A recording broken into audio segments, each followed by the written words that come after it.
Wakati Iran ikijiandaa kwa ajili ya mapigo dhidi ya Marekani na Israel,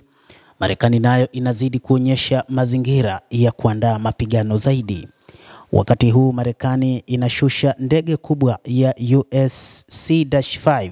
ambayo itatoa ulinzi wa hali ya juu kwa ajili ya Israel, lakini pia ndege hiyo inadaiwa kwamba ni moja kati ya ndege kubwa ambazo zilibeba silaha za hali ya juu na ni moja kati ya ndege ambayo ilibeba mifumo ya ulinzi ya THAAD, lakini pia na hata ile ya Iron Dome ambayo ilipelekwa nchini Marekani kwa ajili ya kufanyiwa maboresho.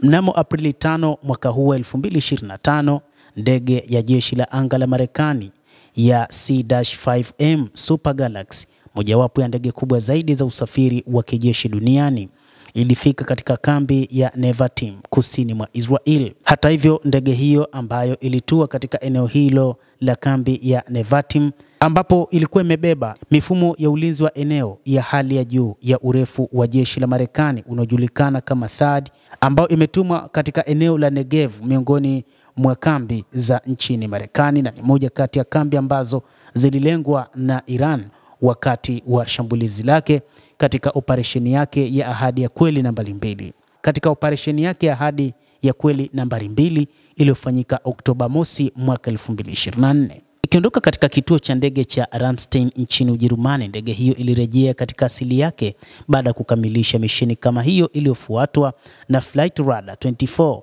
Ndege hii kubwa yenye uwezo wa kubeba vifaa vizito vya kijeshi huenda iliwasili na vifaa muhimu vinavyohusiana na mifumo ya THAAD au mifumo mingine ya ulinzi wa anga, ikiwezekana pamoja na makombora ambayo yatatumiwa katika mapambano ambayo yanaandaliwa na Marekani, na hata baadhi ya makombora ambayo yametumiwa na Marekani dhidi ya wapiganaji wa Kihouthi huko nchini Yemen. Ndege hii inaashiria kuimarisha ushirikiano wa kijeshi kati ya Marekani na Israel, huku kukiwa na mvutano wa kikanda unaozidi kuongezeka, lakini pia inazua maswali kuhusu nia kimkakati ya operesheni hiyo ya hali ya juu ya vifaa. Bado watu wengi hawadhani pengine kutatokea vita kati ya Marekani pamoja na Iran, lakini uhalisia wa mambo kutokana na hali ilivyo ni kwamba kila mmoja anajiandaa vilivyo kwa ajili ya mapambano. Ndege hiyo iliyoundwa kwa ajili ya kubeba shehena ya jeshi ni nzito na ni ndege nyeti zaidi katika umbali mkubwa. Iliundwa na Lockheed Martin.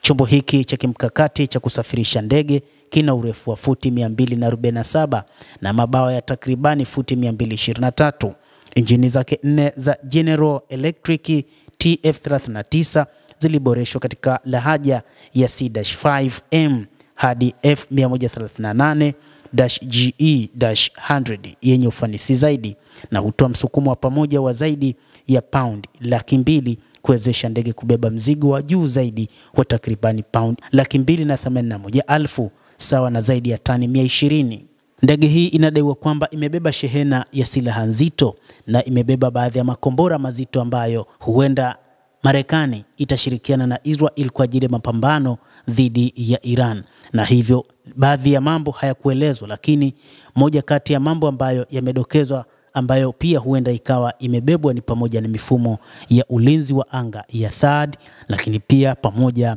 na ulinzi wa Iron Dome ambao Marekani iliuchukua kwa ajili ya kwenda kufanyia maboresho. Mtazamaji, endelea kutufuatilia na tutaendelea kukujuza mengi ambayo yanajiri katika Mashariki ya Kati, lakini na ulimwenguni kwa ujumla. Mimi ni Adam Hussein.